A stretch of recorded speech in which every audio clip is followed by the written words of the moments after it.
She's wearing a dead bird on her head. A story by Kathryn Lasky, illustrated by David Catrow.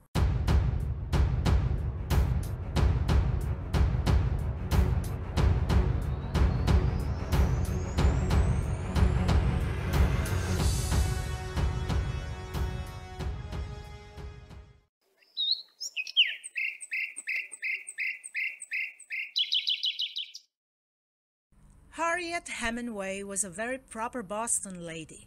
She never talked with her mouth full, but one day she almost did. Standing by the bay window in her living room, she had just bitten into a jam cookie when her eyes sprang open in dismay. She gasped, leaned forward, swallowed, and turned to her housekeeper. "She's wearing a dead bird on her head." Feathers on ladies' hats were becoming more and more popular. At first, hats had been decorated with just feathers, and then designers began to add pairs of wings. But this woman had an entire bird perched atop her hat. Harriet squinted her eyes as the lady of fashion walked proudly by. "Arctic tern, I believe," Harriet whispered. "Looks ready to fly away," said the housekeeper. "It won't," Harriet replied sadly. Harriet felt that she had to do something. Huge populations of birds, from egrets to pheasants to owls to warblers, were being slaughtered for hat decoration. None were spared, not even pigeons. But what could she do? Women in 1896 had very little power. They could not vote, and many had husbands who did not allow them to make decisions for themselves. Some women were not even allowed to read newspapers. Harriet's husband, Augustus, did not treat her this way. But she and other women like her wanted to change things for all women, and she wanted to do something for the birds. Fashion was killing birds as well as killing women's chances to have the right to vote and be listened to. For who would listen to a woman with a dead bird on her head? And if the senseless slaughter for a silly fashion was not stopped, in a few years the birds with the prettiest feathers would all be dead. Gone forever, extinct. "I must call Cousin Minna," Harriet said grimly.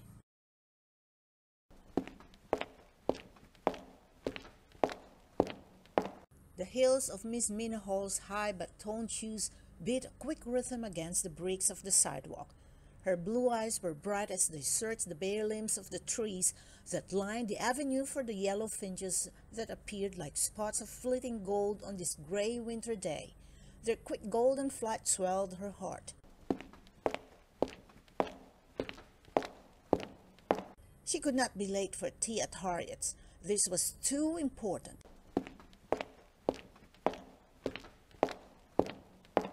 Miss Hall's feet froze in their tracks. Straight ahead, there was indeed a pair of golden wings, but they had neither head nor body attached.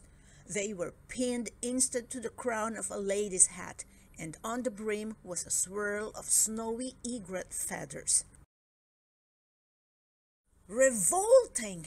The single word rumbled down Commonwealth Avenue as noisily as a cannonball loose on a ship's deck. "May!" the fashionable lady squeaked with dismay. You heartless creature! That a bird should be slaughtered just to make you feel pretty? Yuck!" Minna made a scalding sound deep in the back of her throat. When Minna stormed into the living room, Harriet was preparing tea. "Well, Harriet," Minna exclaimed as she pulled off her felt cap. "From Arlington Street to Clarendon, 3 egrets, 1 marabou, 2 grebes, 1 golden finch, and—" Minna paused. Her cousin waited nervously, the teacup chattering on the saucer she was holding. "A hummingbird." "Oh no, Minna." "Oh yes, Harriet, perched in full flight on a bunch of silk roses with a veil. Disgusting, revolting, nauseating, vile." The words flew through the air like red-hot cinders. "Well, let's get down to business," Minna said. "Do you have the book?" "Yes, right here." Harriet Hemingway walked over to a shelf in the living room and took down a large blue volume. The words Boston Social Register were written across the cover in gold letters. The book was a list of all the grandest families in Boston. They opened the book, and with pencils in hand, they began to scan the list of families, starting with A. Mrs. Appleton, quite fashionable, indeed. A peafowl with a few warbler feathers at tea last week. Bancroft, marabou fan and hat to match at the opera. Finally, they got to Z. Mrs. Zacharias, egrets and warblers with a touch of flamingo, I do believe, luncheon at the Somerset Hotel. Dear, dear, Mina moaned and sipped the last of her tea. What shall we do? Well, Harriet scratched her head. We have garden clubs and history clubs. Why not form a bird club? Not to just watch birds, no, but to protect them and stop this senseless murdering for fashion. What a wonderful idea, said Mina. Let's do it. Let's start a club for the birds.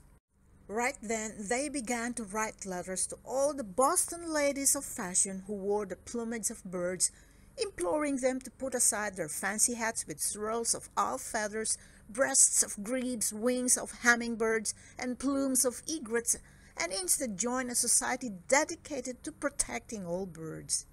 This was the first informal meeting of the Audubon Society, named after a man they admired, John Audubon, the famous painter of birds.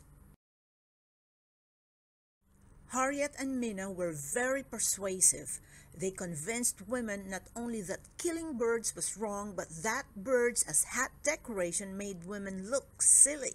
Soon, many of the fashionable ladies of Boston to whom they had written letters did join the society. For the club to accomplish its goals, however, Harriet and Mina knew it also needed men, smart, powerful men who could vote and go into public places like the state legislatures and the halls of Congress in Washington, D.C. So they asked lawyers and doctors, sportsmen and bird experts to join too. At the second meeting of the Audubon Society, Harriet and Mina and the new members made up rules for their club. I think, said one gentleman, that there should be an exception made for ducks. What kind of exception? Harriet asked. We want to hunt them, replied another gentleman. Rules are rules, fumed Mina. Sportsmen aren't special, another woman said, and stamped her foot. The women won. There would be no killing of ducks or game birds. Then all the members devised a plan to get the word out on birds to everyone, and the bird hat campaign of the Audubon Society began in earnest. They decided to bring their cause to the children of the state of Massachusetts. So, into the schools they went, Mina, Harriet, and other members of the society. In Florida, heaps of birds strip off their feathers, are left dying on the ground, Harriet told one class of children, holding up a photograph of a pile of dead egrets. What happened to their babies, the ones left in the nest? A student asked. The ones that are too young to fly are left to die. So you see, we need your help. The birds need your help to protect them against the plume hunters and the hat makers. Please join our club. Soon, there were over 10,000 junior members of the Audubon Society in the state of Massachusetts. And Audubon societies were formed in other states. More children joined. The membership in Boston continued to grow, and the meetings were always lively. The orange groves in Florida this year are suffering because there are too many dead hummingbirds on hats and not enough in the groves eating the pests that spoil the fruit, said Miss Harriet Richards, the secretary of the society. Let's get the farmers on our side. Send out a letter, Mina said. Do have some more apple pie, Harriet offered, and be happy it's not songbird pie, a specialty in some places, I'm told. All of the members stopped eating and looked at the apple pie on their plates. Ghastly, whispered Mr. William Brewster, and for one awful minute they all imagined songbirds instead of apples in their pies, warblers, nightingales, and robins.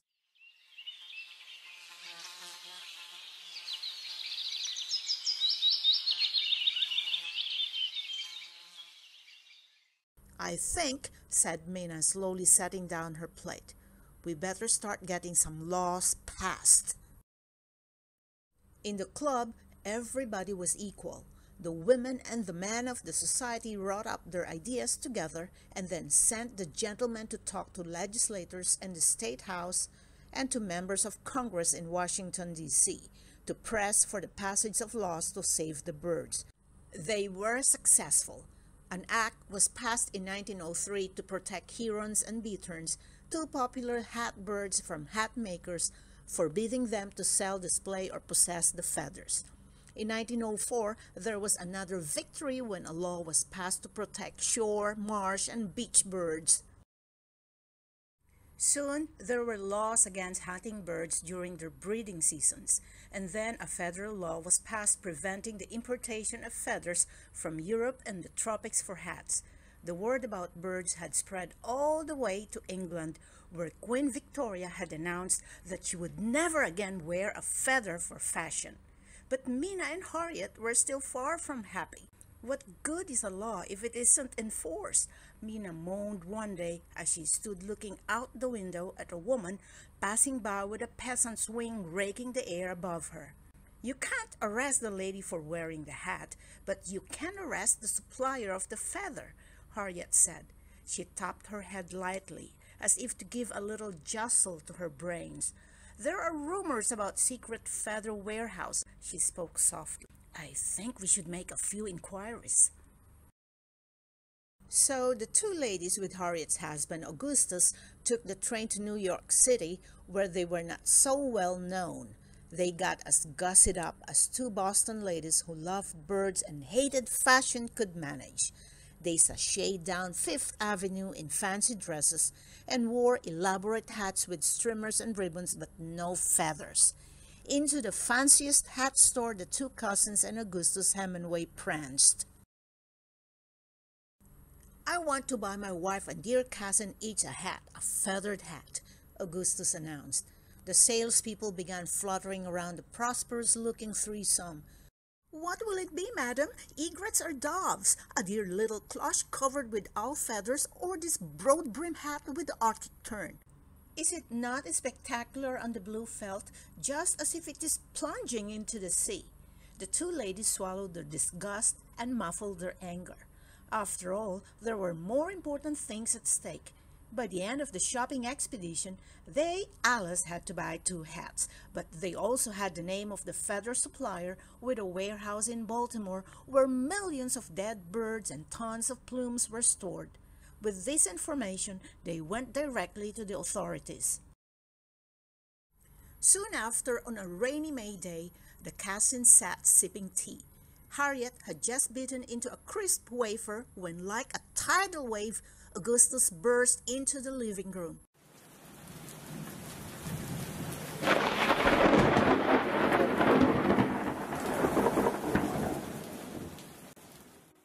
"Ladies!" He held a newspaper aloft in his hand. "You've won!" "We what?" said Mina. She and Harriet held their breath. "Won, dear cousin and dear wife. 26,000 illegal gulfskins destined for hats of fashion were seized last night from the Baltimore warehouse. They have shut it down, taken the skins, and arrested the owner." Augustus paused. His rain-slicked face beamed with pride. "The law has been enforced." Mina looked at her cousin. "Harriet, we won!" But Harriet said nothing, for Harriet Hemingway never spoke with her mouth full, even when she won.